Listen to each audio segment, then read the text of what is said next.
Well, hello everyone. It's Leslie Timble here on Mental Iron. Today we are talking about bodybuilding and relationships. So I just got done doing iron therapy with Dave Palumbo on our on RX Muscle, and we were talking about bodybuilding and relationships. So if you haven't had a chance to watch that, feel free to head over to RX. And I wanted to discuss bodybuilding and relationships. Now, someone did ask me a question, so I wanted to make sure I answer it. And if anyone is here and has a question, please feel free to post it in the chat, and I'll make sure I answer that for you as well. So the question I received is it possible to have a healthy, balanced relationship if only one person keeps a dedicated, strict weekly workout training and diet regimen? So basically what he's saying is if one person is strict on their eating and they're working out and the other person isn't, can that relationship work? Can it be a healthy relationship? And it depends if the other person if the other person is eating, let's say, a lot of unhealthy food choices. They're not working out at all. So it's not necessarily that they have to be a bodybuilder, but they're not doing any type of workout regimen, whether it's at home, whether it's doing dance classes, whether it's, doing a different sport. They're just basically couch potatoes. That relationship would have a really hard time working, generally because there could be resentment that builds up between both parties. So the person that is not working out could be resentful that the person who is training, who is taking care of their health, there could be some envy on their parts that their partner who's working out looks good. And then they feel guilty because they're at home and they're, let's say, watching Oprah and eating bonbons. Well, that's not healthy. Not bad to have a cheat meal, and there's nothing wrong with watching Oprah, but you got to look at it to say, okay, are your core values similar? You don't have to have everything similar to your partner for a relationship to work. In fact, it's actually good to have some differences. But the thing is that you need to be in line with certain core values, otherwise the relationship will not work. And if one person is really healthy and the other person is not healthy at all, and they're eating junk food all the time, they're not taking care of their health, they're going to have health risks. And obviously, the lifestyle will be very different, because the person who is more relaxed on their diet regimen and not working out, they may be resentful that you're not around as much, or you can't go out as much, or you're choosing not to go out as much because you're trying to be healthier. The other piece is if health is a core piece for you, as far as being fit, again, they don't have to be a bodybuilder, but to be fit, or at least working on fitness, and the other person, again, is not making that effort, that relationship is not going to last long term.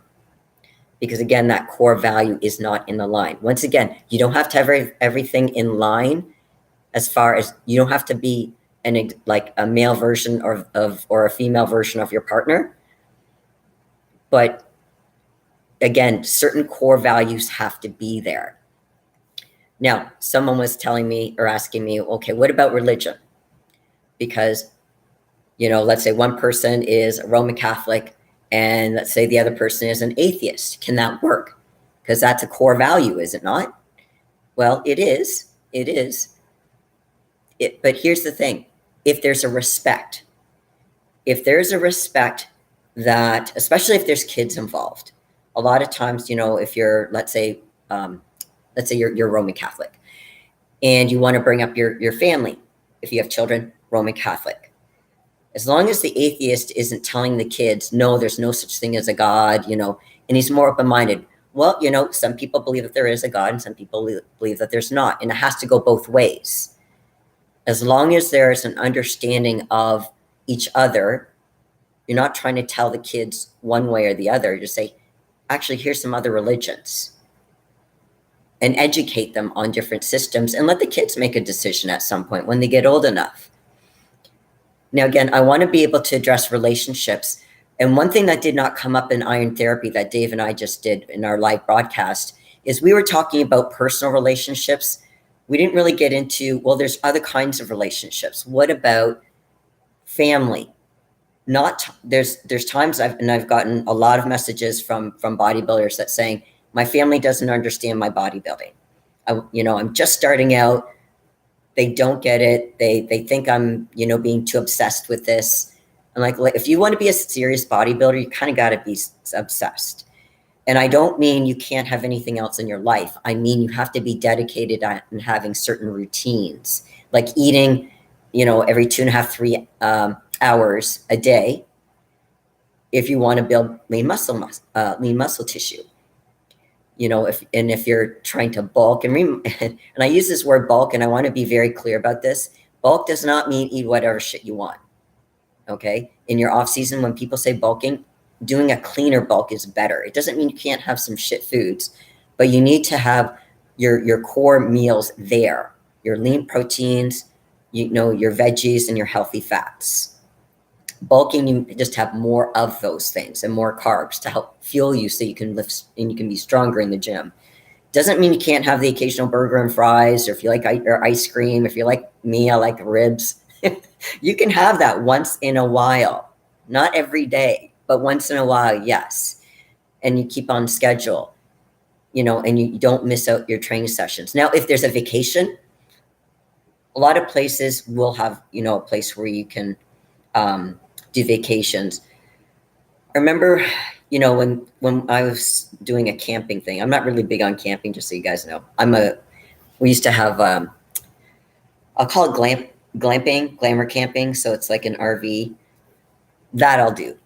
But the thing is with glamour camping, a lot of times where we go, there's no gym. So what I would do is bring I don't know if you guys know what a TRX is. So it's this yellow suspension cable system. And so you don't need any weights, you use your body weight, but you can still get a good workout. So it's still keeping active. But I want to go back to the relationship thing, is you can still manage, but you won't always be able to manage the expectations of other people if they don't get what you're doing. And sometimes you're going to feel solo. You're going to feel like no one in my family gets what I do. I'm the only bodybuilder. The only person the only people who understand what I'm going through as a bodybuilder are the other bodybuilders in my gym. And keep in mind, not everyone in the gym has to be a competitive bodybuilder. Some people are just regular people and they just want to be fit, and that's great. But when we're talking about relationships, we're also talking about friendships too. I don't know how many people that'll be watching this. Think about the friendships you've had over the years. Let's say from grade school. And then when you went to, if you went to like a public school, if you went to high school, friends can change over the years. Well, when you go into bodybuilding, before you started bodybuilding, you might lose a lot of those friends. Not because they change per se, but because your interests change and your commitment to time became more focused around, let's say, the bodybuilding lifestyle. Because when you say you're a bodybuilder, it doesn't mean you're a bodybuilder for 1 hour, the 1 or 2 hours that you're in the gym. Bodybuilding is 24/7. It involves food prep, planning, obviously your training sessions. You got to get your rest in. Of course, you have your job and other duties like cleaning and laundry and all that fun stuff. But it's all encompassing. You don't, like, as far as a commitment. Do you have to be perfect? No, especially if you're not a competitor or if you're in your off season. But the bodybuilding lifestyle is not for everybody. And a lot of people who don't understand it or have never competed go, why would you do this to your body? Why would you suffer? Because if anyone's watching this and they've done a bodybuilding show, even if it's one, they're suffering. And they'd be like, why would you choose to suffer? Why would you choose this? You're miserable. Like, when you're 2 or 3 weeks out from your show, you're miserable. You have no energy. You're dragging your ass on the floor. For me, I don't get angry. I'm one of those really lucky ones that when I'm in prep, I don't get angry. I get tired. If anything, I walk into gym equipment. I'll walk around saying, where are my keys? And like, I'm holding them in my hand. So I get forgetful. I'll walk into a room and I'm like, what did I walk in here for again? And I'll forget. So I'll go back and I'm like, oh, now I remember. I'll go back and I'll forget.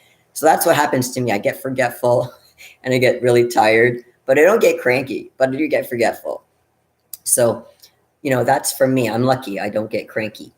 Well, the only time I would get cranky, I would say, is like when you're at the gym and people leave the weights everywhere. Like, fortunately, I go to a gym where people are very respectful of the weights. And if they're not, the staff basically will call you on it, which is good. But people are, for the most part, really respectful of the weights. So that would only be the kind of like gym etiquette, I think, is really important, to be respectful. If you're not using the weights or you finish with the weights, put them back. That's my like golden rule. You pick up a weight, you're done with it, put it back. Unless someone says, hey, can I use those after you? Okay, cool. But when we go into relationships with friendships, a lot of people might not, because keep in mind, what you did with them as a friend. Let's say you went partying with them. They want to spend time with you. They enjoy it. They might go drinking. They go to the bars. If you're picking up girls, you're picking up guys, whatever. Okay. But when you're a bodybuilder, you can't be drinking. One, alcohol's not great for you. Two, you're not going to be able to train the same the next day. So if you say no to enough social engagements that you used to say yes to with your friends, they're going to say, hey, why don't you want to spend time with us? You keep saying no. You keep saying, you're not as fun anymore because you're not partying with us anymore. Well, I guess no. Well, I guess I'm not as fun because bodybuilding is not an exciting kind of thing. It's very boring for the most part. I mean, the shows are fun and they're exciting, but the bodybuilding lifestyle from a day-to-day standpoint is not one that is exciting. It's very boring. We eat boring food. Now, you can add spices, but I'm saying from a friendship standpoint, you may lose friends. That's unfortunate, but when you grow in life and your life takes a different direction, you will also take a different direction and have new friends. That's not a bad thing. Now, sometimes the people who don't understand, they take it personally. Oh, he doesn't like us anymore, or she doesn't like us anymore. It's not that they don't like you or dislike you. It's just saying their habits have changed. There's a difference. And that's why sometimes we lose friends, and sometimes we feel bad about it. Because let's say you've been friends with this person since you were like 5, and it's like, they're like, hey, I don't see you anymore. That's unfortunate part of the relationship, is being able to say, I can't spend time with you, let's say when I'm in prep, because I'm dedicated. Now, after my show, if I'm in between, then yeah, I'd love to get together. Let's get together. Let's go hang out, go see a movie, go for dinner, whatever. That's great. But if they're not understanding of that and they take it really personally, you may not be able to connect with them. But you'll be able to connect with other people who understand. And guess where? You meet these people. They could be at the gym. I've met some people backstage just getting ready for the show in the women's change room. Whether they're I do women's physique, whether in women's physique or another category, the women tend to be like in a all one change room, or most of them are in 1 or 2 change rooms. And we'll chat, and we'll exchange numbers or Instagram accounts and, keep in touch. And sometimes we see each other at another show and we're cheering each other on. Like, it's a community. And that's the thing that's so nice. And this is what we call our Iron brothers and sisters. I mean, it is a family, and it becomes a tighter family because we get it. We get it. We understand that we have to make choices that a lot of other people do not understand. Now, I see there's some people watching, which is great. If you guys have questions about relationships, please put them in the chat box, because I want to make sure that, the content I'm giving you guys and the information is going to be really pertinent to what you may be looking for. So if anyone has any questions, please, once again, feel free to post them and I'll be happy to answer them. So until someone posts a question, I'm just kind of going to ramble on. But like I said, anyone, please, at any point in time, ask your question. Now, for people who, let's say we were talking about relationship with friends, family can be tricky because, generally speaking, we want to our family support for the most part. We do, and let's say they never see a show. If you're a competitor and they've never seen a show, and I'm just saying bodybuilders, this could be any sport, obviously, but I'm just specifically saying bodybuilders. And you might feel hurt by that, saying, you know what, it'd be nice if they would at least go to a show. They don't have to go all to my shows, just maybe a one show here and there, or let's say a big show, or at least get the live stream, and they don't. They're like, you know what, I don't know why you do this. In fact, they're negative. Why do you do this to yourself? You look like a fool on stage, and they're critical. And because they're family, it's hard to tune their voices out sometimes, but it's really important to learn how to do that. And how do you do that, especially when they're family? So I have 3 words for you guys. Consider the source. The source being the family member, but it's not just that they're a family member, considering the source that they don't understand the sport. A lot of times people fear or strongly dislike, even hate what they don't understand. They don't understand it. They're like, well, there's no use understanding this. I'm not going to make an effort. I don't like it. Okay. They don't have to like it. We would like them to like it, but they don't have to. But it's our choice whether we spend time with them or not. All right. So Ancient One. Nice to see you, Ancient One. Okay, bodybuilding seems such a logical and precise process, yes, that the average person could have trouble dealing with as a part. Yes. Ancient One, I don't know if you saw Iron Therapy with Dave and I. We finished a live not long ago, but you're right. It's the average person. Keep in mind, the average person, yes, they'll eat. Do they necessarily eat 6 or 7 times a day? Probably not. Do they eat necessarily every 2 to 3 hours? No. In fact, what they'll do is they'll probably eat bigger meals, so that will last them, so they don't have to eat as many meals. And some people don't even like eating. There's a lot of people where I have a lot of clients that I have to work with them to get them to have breakfast, even if it's a protein shake, just something in their bodies. There are a lot of people I know don't even eat breakfast. If you're a bodybuilder, you eat breakfast. In fact, you eat all your meals. But the thing is that, yeah, the average person has a hard time. Why do you eat that way? How come you can't have more cheat meals? Why do you have to be so strict? Especially, let's say you're getting ready for a show where you're looking more fit, to say, oh, you're good. You don't have to keep working at it. You look good.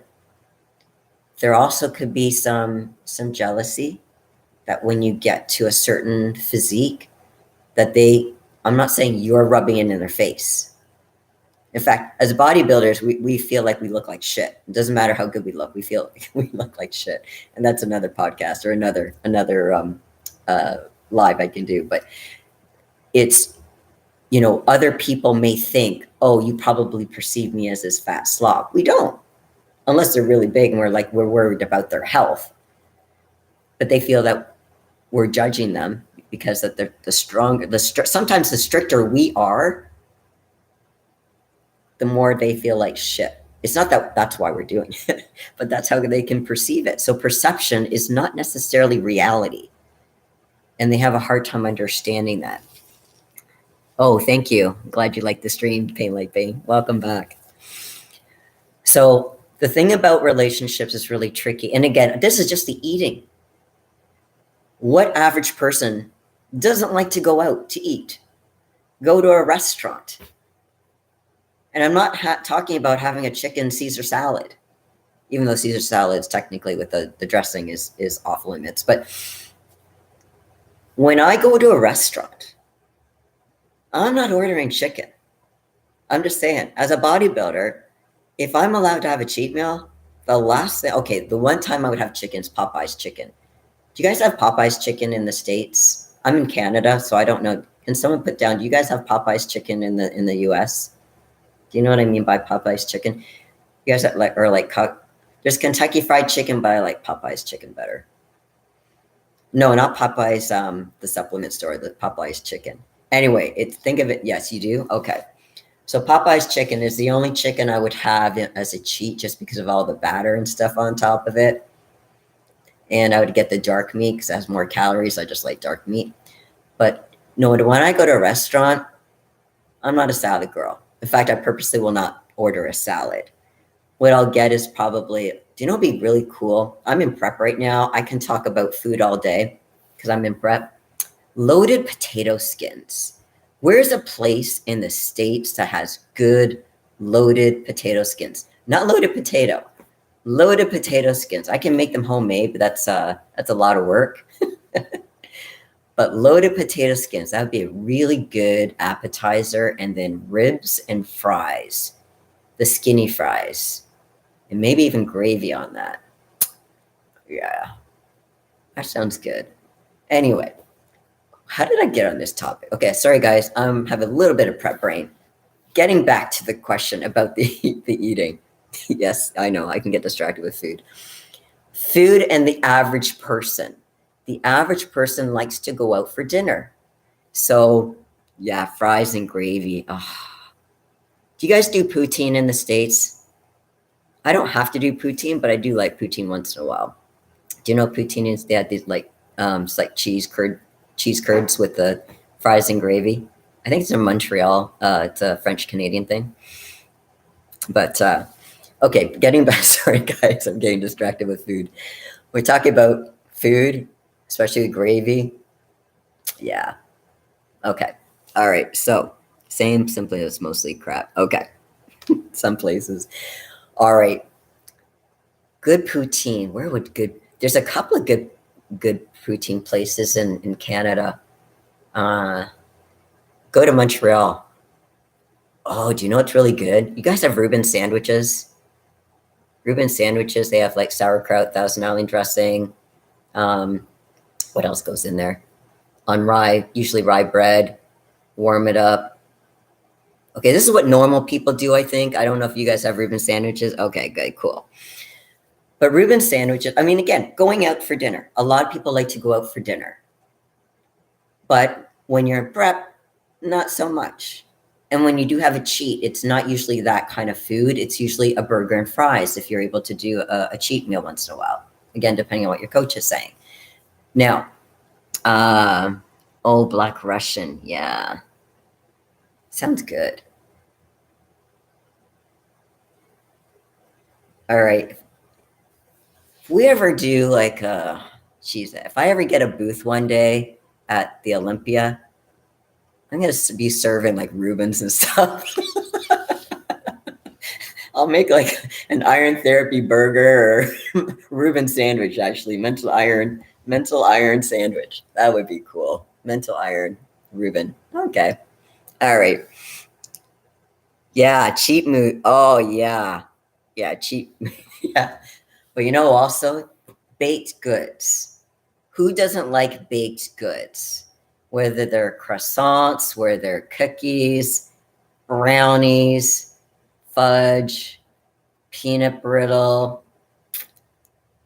I don't know if you guys have Purdy's chocolate in the States.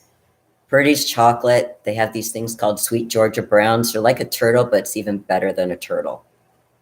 So anyway, getting back to the relationship piece. Okay, so food.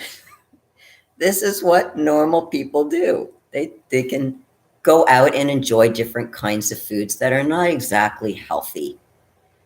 And when you're with someone who's able to eat that way every day for the rest of their lives, and they're with you and you're trying to, whether let's say you're being prep or you don't have to necessarily be in prep, but you want to be in the bodybuilding lifestyle because you want to live a healthy lifestyle. And again, I'm not saying you can't have these cheat meals once in a while, but obviously not every day. It's hard for them to understand, to say, why are you so strict with yourself? Why don't you just enjoy yourself? Have you ever heard the word or the phrase or the question, we're all going to die one day, so why don't we just die with a smile on our face? We don't know when it's going to happen, but why not enjoy our food? Why not enjoy food? It's there for a reason. I don't know if you've ever heard those kind of lines before. I know I have. But it's about saying, Okay, if you choose to have that kind of lifestyle, okay, you're making that choice. But with those choices, there are some consequences. So should I live a little longer, I don't want my arteries to clog up. Like I don't, again, I'm not saying you can't have those foods, but not as often. And to incorporate a physical element. So, and especially for women who are getting older, we tend to be more prone to osteoporosis. It's really good for us and men too. When we hit a certain age, our bone density starts to unfortunately with age, a lot of things can go downhill. So the strength of our structure, our bone structure, gets a little weaker in certain areas. Our joints can feel a lot sore. So let's say what stuff that you used to do when you're in 20s or you're in 30s compared to what you do now. Maybe you'd fall down and you just get right back up when you're in your 20s or 30s. Now, if you fall down, you're like, oh shit, it takes a little bit longer to get back up again. It's like, okay, where's my cane? I need to hold on to something to get back up. So, it takes a little bit longer for our joints and our body to respond or heal than it used to. Welcome to age. But I'm a big proponent of, age is also just a number. Yes, biologically, we get older. Yes, biologically, our body changes. But I believe that it's important to fight it as much as possible. Can we completely stop it? No. But can we slow it down? I believe we can by leading a reasonably healthy lifestyle. And again, I'm not saying you can't treat yourself every once in a while, but being active to some degree. Again, you don't have to compete, but to some degree. And for some people, it's not bodybuilding. Some people like other things. If you like martial arts, knock yourself out. I don't know. I remember this program used to do. Was it Billy Blanks or Banks that used to do this Taibo workout? I used to follow along like on these tapes. And I remember, I think there was also Insanity. I'm more of a lady. Is that with the food, Pain Like Pain? But yeah, it's with our relationships with people, when they're the average person. Remember, the average person only knows what we were brought up with. Were you ever taught in school that you should eat every 2.5 to 3 hours? Were you ever taught in school to train, weight train, 5-6 days a week, or and do cardio every day? That wasn't taught. That wasn't considered normal. So bodybuilders are not normal. But I'm not saying that's a bad thing. I think, as a bodybuilder, we're kind of like Rudolph. They make fun of us. They used to, I don't know if you know the story of Rudolph, but how it's this red nose. But that's what saved the day. So, I mean, we're kind of like Rudolph. I mean, like we saved the day in the respect of trying to keep people healthy, trying to lead by example, trying to build a community and support one another. But that's not taught in school. So yes, the average person has a hard time understanding. But then think, did you understand? When I think about before I became a bodybuilder, so there's a difference between, I've been working out for, I don't even know how. I started working out, I think, in my basement listening to VHS tapes. Okay, so do you remember VHS tapes? This goes ways back up now. So VHS tapes were these big things, these big cassettes we used to put in this machine, and it play this video for people who are watching who don't know what VHS tapes are. And there would be this video of someone working out, and you just kind of copy them. So basically, I would do that. And this is before the Kathy Smith buns of steel, abs of steel. There was stuff way before that I was doing.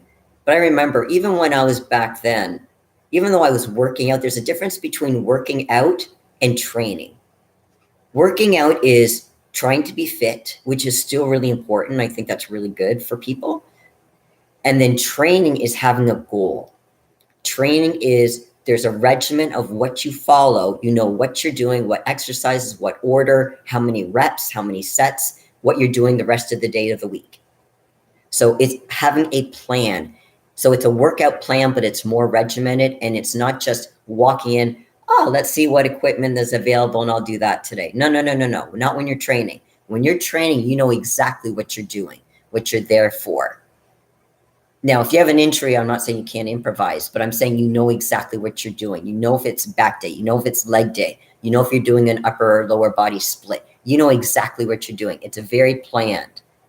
Whereas working out is kind of like, oh, let's kind of see what I feel like, and I just want to be fit. And again, there's nothing wrong with wanting to be fit.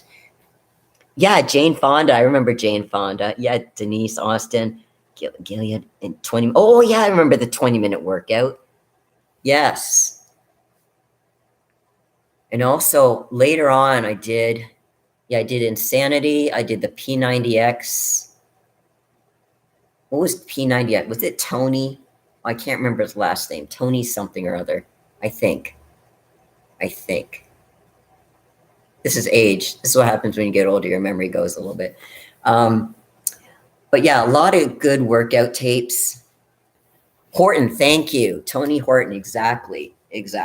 Thank you. See, H1, your memory is way better than mine. My relationship with my memory, I got to work on. But yeah, so that question about, as far as, build, people, the average person can't understand it. When I look back and I think about, what was like when I first walked into a bodybuilding gym, I didn't understand it. I understand people worked out, but I didn't really get it the way I do now because I'm a bodybuilder. So I think to truly get it, you either have to go through the process yourself or go through the process with someone you know. So it could be a good friend. It could be someone you're in a relationship with, but someone that can get a better appreciation of what that entails. Because it's a sacrifice. To be a bodybuilder requires a level of sacrifice because you can't just do whatever you want to do. It's a lot of repetition of a lot of boring stuff. But what happens is you get consistency. And with consistency, you get results. Now, does that mean perfection? No, consistency is not necessarily perfection. Because by definition, human beings are not perfect. What makes a bodybuilder a really good bodybuilder, if you can't be perfect, because by definition we can't be perfect, is how fast do you recover? How fast do you recover when you go off plan, whatever that plan is? Let's say you have to miss a training day. How do you make that day up later? If you can. And if you can't, can you forgive yourself and get back on track the next day? What about the eating? Did you skip a meal because you were too full? Let's say if you're in your off season, it was really hard to get the food down. Guess what? If you're having a hard time let's say you're in your off season, people can have a hard time, really hard time with their off season. Sorry guys, I'm just gonna plug it in my tablet. Just got a battery warning. Okay, so now I don't want to lose this. I'm a home workout king. Awesome. Ancient One, do you still work out at home or do you ever go to a gym? Now, some people do both because a lot of times the gym will have more equipment, so they'll do some stuff at home and then some stuff at the gym. So anyone who's new that's just joining, we are talking about despite me talking about food, we are talking about relationships and bodybuilding. So if anyone has any specific questions that they want to ask, please post them in the chat box so I can address them. So the average person, again, will have a hard time understanding because they haven't gone through the process themselves. They haven't been trained. As bodybuilders, we're trained to get into this headspace because we watch other people, how they do their process. If you have a coach, and if you're going to compete, I do recommend you get a coach. Not to say you can't do trial and error yourself. It just takes a lot longer. And it's nice to have a guide to make sure you don't go off track on certain things. Now, this is assuming you know how to do the movements of exercises properly, but also with diet. Because just because you eat, let's say, healthy food doesn't necessarily mean you should eat it. You know, as if you're going to be in prep, there's nothing wrong with, let's say, having white potatoes. But if you're trying to cut the fat as far as from your body, you might have to either reduce the amount of potatoes you have or switch it out to something else that might be a bit more easily digestible, such as, let's say, jasmine rice. So it helps to have, coaches that can help you make that call. And especially, and if you've never done a peak week, so peak week is the 7 days leading up to a show. Things happen to your brain during peak week. This is when a lot of insecurities come out. Not to say that we don't have insecurities come out the other days of the week.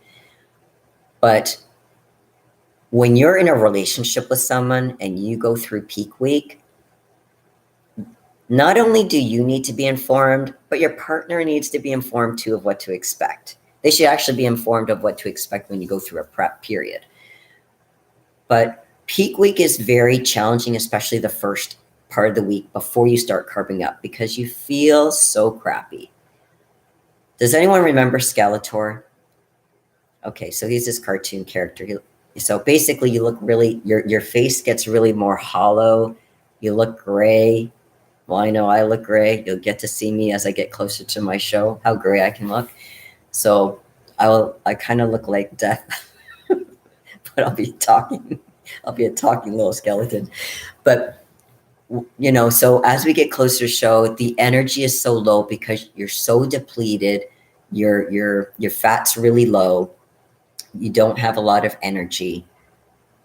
And this is a good thing. I know for people, this can scare people, but it's actually a good thing because your body's getting ready before you start what we call carbing up. And by carbing up, we start to build. So that's when we're flat. Okay, the expression is flat, meaning you can't see a lot of muscle.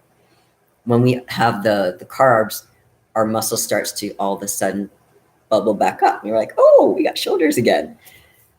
Now some people look like they're blown up all the time, and there's reasons for that. But I'm saying for a lot of people, they'll look even more full when they are carved up. And when we have more carbs, if you don't know, there's a big correlation, there's a big association between carbs and happiness.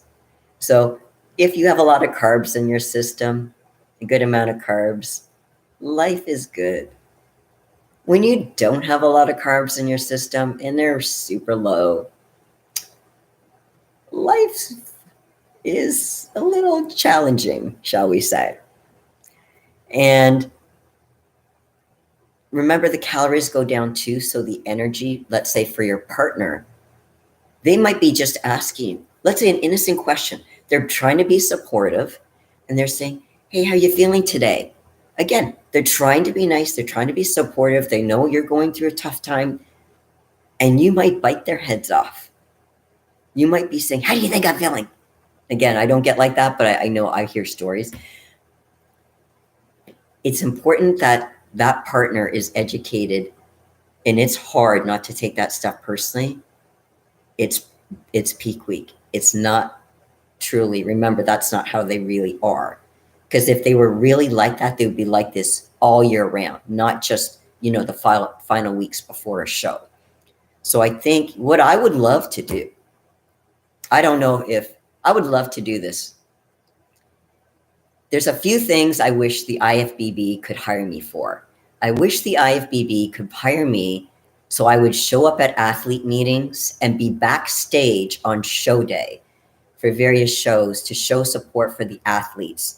Because let's say they don't have their supports there, or they're a nervous wreck. Let's say this is one of their first shows, or they're getting stuck in their heads, and I can help them through that.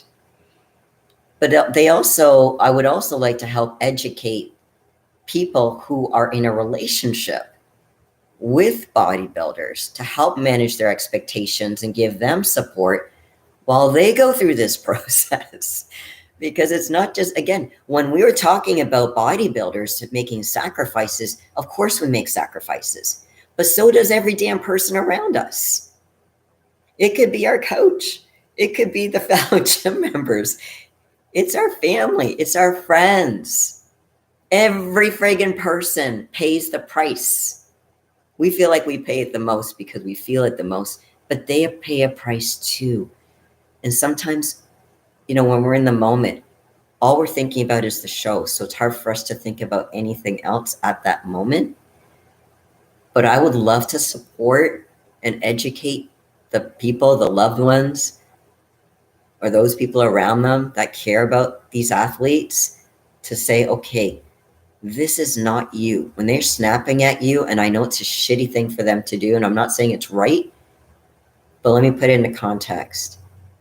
If you want to show support, give them space.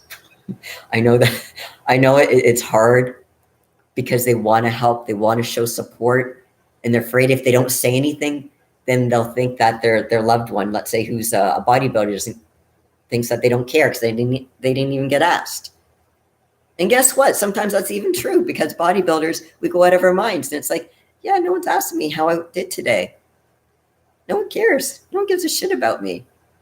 This is called low carbs, people. This is not you. Okay. Thanks, guys. I just want to make sure I get to this. Okay, I love the fact that you train at home. I think that's great. And the family works out together. That is amazing. I love that. Okay, what percentage, rough guess, would you say diet is an issue in creating issues for bodybuilders? 90 plus. 90, like 90 in 90, so creating issues. You're not saying age 90. When you said 90, do you mean 90%? Ancient one? No, when you say creating issues for bodybuilders, as far as creating the diet or to stay on the diet, because to stay on the diet is really tough. So I just want to make sure I answer your question. Is it creating the diet to be in a fitness standpoint or creating the diet to be in a competing standpoint? Or is it sustaining? 90%. Okay, so 90%. It depends on the person. Most people, if they're bodybuilders, they don't have a struggle in training because that's something they love to do. Diet tends to be hard for a lot of people. For some people, keep in mind, when I say it can be very difficult, I don't know necessarily 80, but I would say it's up there. I think if anything, the mental piece is higher than the diet because it's all the outside influences and how that can affect social media and bodybuilding. I need to do a separate live on that one because that can create its own, that could be easily an hour.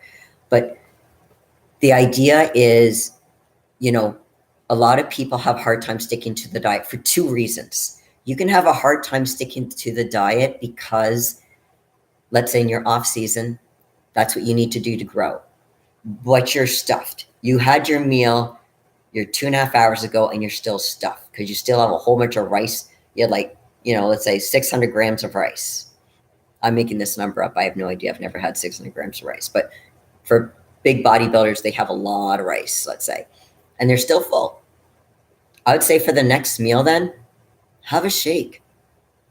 Get your calories in, and maybe it'll be a shake. Now, I'm not saying doing a lot of shakes. I'd probably say don't do more than 2 shakes a day if you're going to do shakes. But if you're going to after a meal and you're really full and you need to eat, if you got to put on that muscle mass, you got to keep eating. And that's tough for a lot of people. And some people use blenders to get the food down, but that's unfortunately what you need to do. I would say you may need to speak to someone if you're having digestion issues to see what you can do. I do take digestive enzymes, which I think helps as well. And I also take probiotics and a bunch of other things. But I mean, that's something that can be looked at. Now, the other part is, what about people who have a hard time sticking to the diet because it's so low? Let's say the calories are low. Let's say when you're prep, and you're so hungry. You're so hungry. And people around you, the average people, are eating ice cream. Or guess what? You're cleaning up the kitchen. Let's say you're in a family and they had fries. You didn't eat any fries. You were on your diet. You ate whatever was on your diet. Let's say you had your fish and your asparagus. Okay. But because you're cleaning up, or you happen to be going past the kitchen, going through the kitchen because you're grabbing some water, there's the tray, the fry tray. And there's like maybe 4 fries sitting there. Those little 4 fries are calling your name, saying, Leslie, well, whatever your name is. They're saying, Leslie, come eat me. And I'm looking at them. Oh, those look good. And I'm like, no, no, no, no. Oh, they look good. Nope. So we get tempted. And then some people might say, okay, you know what? It's only 4 fries. Let me eat them. Do you know what happens after you eat those 4 fries? There's something called guilt. You can feel guilty.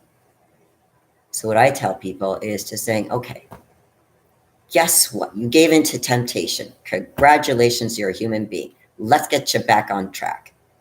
The next time you see those fries or whatever the leftover family food is that's good, is the other thing. My favorite thing. The family comes home with McDonald's. And if they don't eat everything, and it just sits there, and you're like, oh, man, how can you guys not finish those? I don't know if you guys ever have the hash browns. I love those hash browns at McDonald's. You know, the breakfast. What did I used to have? I don't even know what was in it. It was combo number 3. That's all I remember. Combo number 3 at McDonald's for breakfast. I used to love that. Anyway, so, you know, and they would come home and they wouldn't finish it. And I'm like, how can you guys not finish this food? It's so yummy. Here I am with my cod and my asparagus, knowing I can't eat it. And I want them to eat it because I know if there's leftovers, it's going to tempt me. I'd rather they eat it than me eat it. Okay. And that's hard to do. So it's hard to stick on track sometimes. But what you do, you play these little mental tricks. So instead of that food calling you, think of it as a competitor. And it doesn't even have to be a specific competitor. Think it's that your competitor saying, yeah, you go ahead and eat it, sweetheart.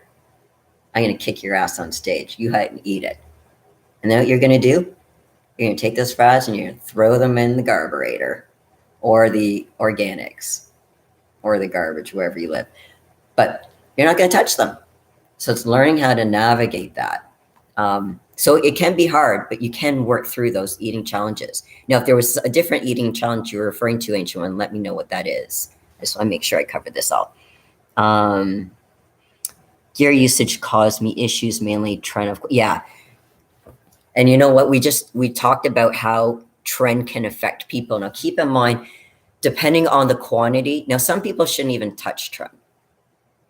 No, I've never tried trend myself. I have no idea how I would respond to it. It's not something that's on my radar.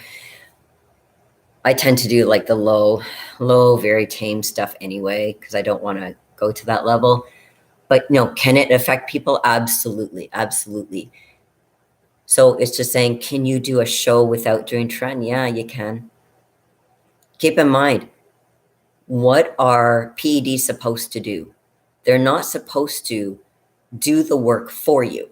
If you're going to compete as a bodybuilder, get your basics down. The basics are be as consistent as you can with your training, with your diet, your hydration, and your sleep. Work on your 4 pillars, your foundation for bodybuilding. The PEDs, these are the extra stuff. This is the fluff.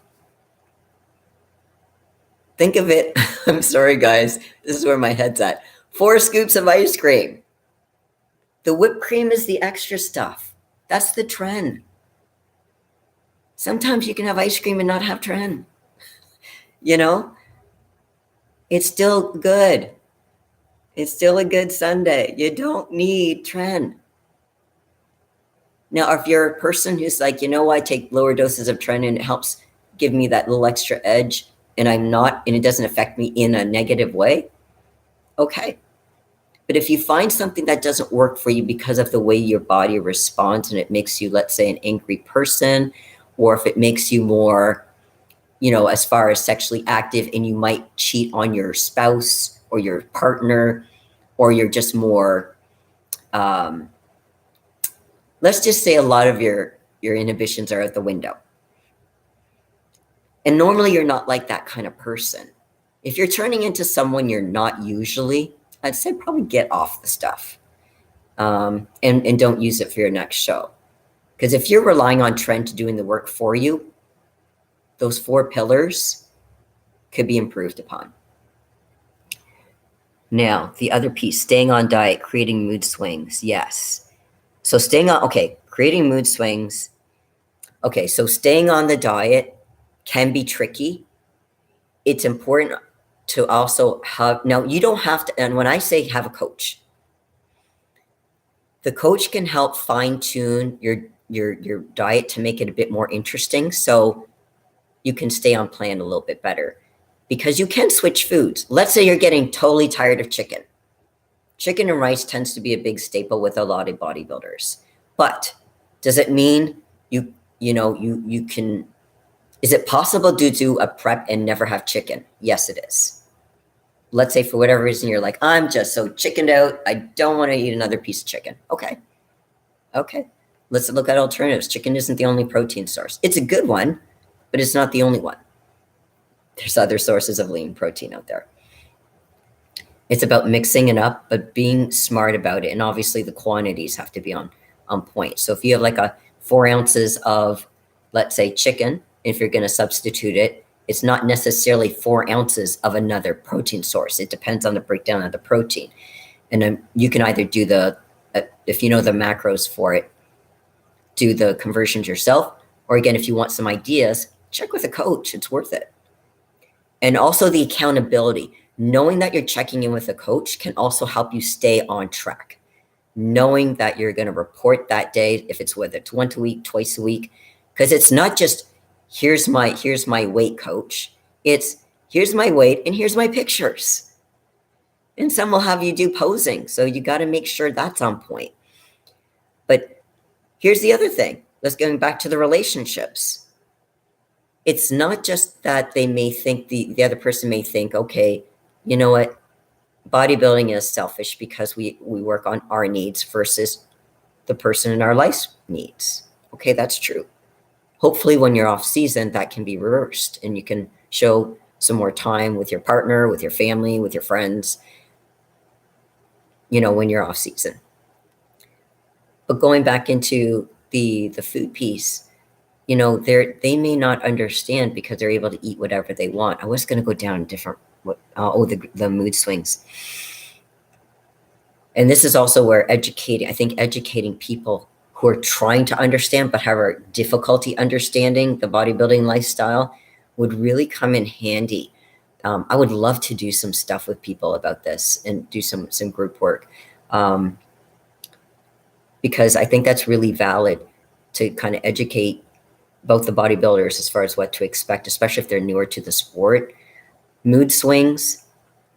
When we're having mood swings, it's because there's something that's deficient, that's missing in our diet. So mood swings can be caused by, let's say, low carbs. You can do, I don't know if you're aware of carb cycling. What that means is that you have higher carb days with the days that are, let's say, when you're training, let's say, larger body parts. So let's say legs, back, that kind of thing. But if you're doing something like triceps and maybe biceps, you might do, let's say, mid carb. And if you're not training that day, that might be a lower carb. So you can try that to help out. And then you can follow that. And then maybe at the end of, after 6 days, on the 7th day, give yourself a cheat meal. Not a 4-hour buffet sit down. That's not what I'm saying with a cheat meal. Even though technically it's one meal because you're sitting down to one meal. I'm not talking about a 4-hour eat whatever, okay? It could be you go out for dinner with your significant other, with your family. You enjoy whatever it might be, but then you shut it down. Here's the only thing. When you have your cheat meal, do not have it in the beginning of the day. The reason why I say that is that when you have your cheat meal at the beginning of the day, it's very hard to stay on track the rest of the day. So if anything, do it like a dinner. Go out for dinner, because you're going to eat so much food at dinner. You're going to be so full, you'll be fine, and you probably won't even want to eat the rest of the night. And even if you do, it won't be a lot. So that's when you can have your other healthy meal. Okay. Let's see, make sure. One chicken breast. So, yeah. So, yeah, I mean, I can understand, if you don't have enough food, that would be important. Running out of food and the cost of food. Oh, don't even get me started on that. That could be a little rant I do. The cost of food and gas is ridiculous right now. But yeah, any other questions about relationships and bodybuilding? We talked a little bit about personal relationships. We talked about, people in our family. We talked about, let's say, friends earlier, and how sometimes friends may change because of our bodybuilding lifestyle. And that's being okay. But I don't know if there's other kind of relationship questions, or if there's other types of relationships that we didn't get a chance to talk about. Again, put them in the chat box so I can address them. Like I said, I want these episodes to be pertinent to what you guys are interested in. Think of it like your free counseling, guys. I mean, take advantage of this. I'll be doing these every week. It won't necessarily be the same day, and I'll try to announce it, but ahead of time. But if you subscribe to my YouTube channel, and it's not just subscribe, and again, I found this out after the fact, it's not just hitting the subscribe button. You have to hit the notification bell. If you don't hit the bell, you can be a subscriber and still not be notified when a new episode comes up. I did not know that. So what I'm trying to do is educate you guys too. I mean, you guys are probably way more tech savvy than I am. But for those who don't know, if you subscribe and ring the bell, you'll get my notifications that say, okay, this is when my next live will be. And I'll do them every week. But again, it won't necessarily be the same day. I'll try to do it after the iron therapy episode I do with Dave Palumbo on RX, to try to keep it consistent. But sometimes I have clients booked, so then I'll have to book it a different day. But I'll try to have it announced in some form. So once again, if anyone has any other questions, now's the time to ask.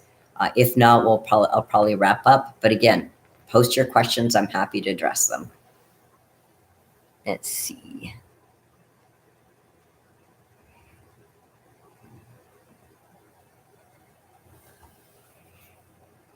No questions? Free counseling, guys.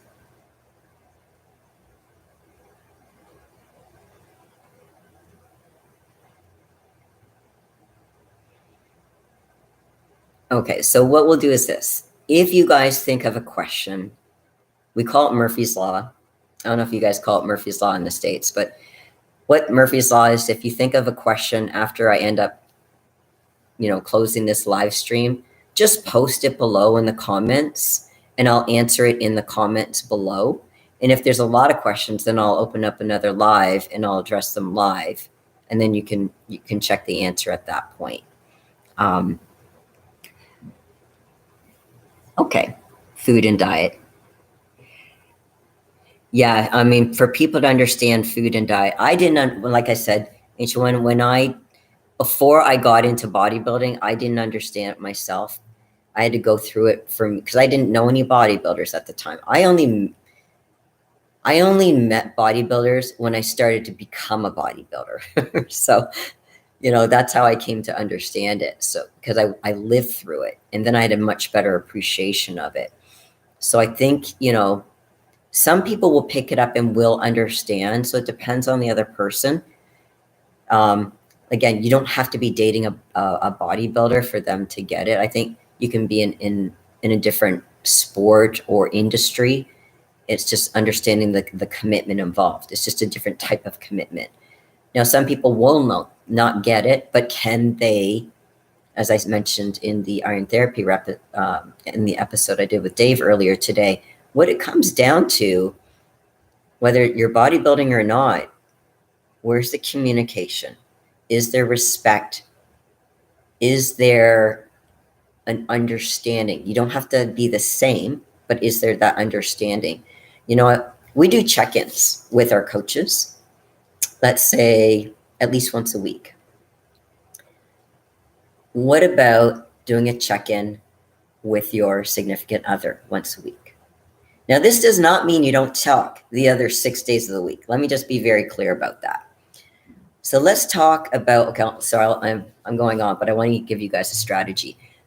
When you're in a relationship with someone and you want to do, let's say, a check-in to see, you know, how do you think we're doing? Check-ins are not bitch sessions. Let me just be very clear about that. It's a check-in. It's literally a check-in. How do you think we're doing? And then I want you guys to start with at least one thing that you appreciated that the other partners did. Say, honey, I really like that you did this for me.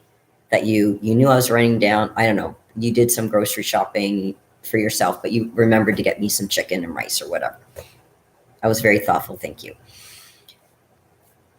And then they would say, okay, you know what, Leslie, I really appreciated you did this for me. Okay, you start on a positive note. Then I would be the one, instead of saying something negative, I would ask, hey, what's one thing you want me to work on over the next week or so? Whatever that might be, okay, I'll work on that. And vice versa. They would say, hey, what's one thing you want me to work on over the next week? And I would say that. Okay, cool. Guess what? Your chat session's done. It's just a quick few minutes, not an hour. Okay, this is not going to be an ugly conversation. I want couples or people in any type of relationship to understand it's okay to have communication and actually go well. Because if you've ever been in a situation with relationships where someone says, I think we need to talk, does that not give you shivers down the spine? It's like, oh, what the hell did I do now? I don't know if you've ever felt that way, but a lot of my couples go through that. So I want you guys to have the experience of having regular check-ins and it actually being a positive experience. So when your partner says, hey, can we do a check-in? It's not going to be with you cringing. And in fact, I would want you to actually end your session to say, hey, this was a really nice session. I appreciate your thoughts on, or, having this conversation with me. When should we have our next one? I highly recommend you do this every week, a weekly check-in. Book it like an appointment in your calendar. Okay, we had this meeting on, let's say, I don't even know what today is. What's today, guys? Hold on. Every day is the same to me. Oh, it's Monday. Okay, let's say Monday around 3:30. Okay, so maybe around Monday next week, 3:30. Does that work for you? If not, okay, we'll just change the day or the time. Okay, cool. Put it in our calendars. Do a 10-minute reminder. Cool. Again, it's not meant to be long, but try to do this check-in with your partner, significant other, once a week. Okay? Well, I hope you enjoyed today's little live with me. So once again, if you have questions on bodybuilding and relationships, and I didn't get a chance to address it, please post your questions below so I can answer them. As well, please, if you have future topics that you would like me to do a live on, please post those ideas below as well. Because again, I want to make sure the content I'm giving you is stuff that you're interested in. The stuff I might be interested in or I may want to do may not be stuff you'd be interested in. So I'm really open to your feedback. And also, like I said, if you can like, share, subscribe, if I can, somehow get in the algorithm, more people can see this, that would be really cool. So, but I really appreciate you guys for joining me on the live, for chatting, for asking your questions. And again, for your support. I really, really appreciate it, guys. So I wish you guys a great day. Thank you once again, everybody, for being here. And how I'm going to end this, I'm going to have like kind of a thing I'm going to say, which is, remember, guys, keep your mental game on. Until next time, have a great day, everyone. Bye for now.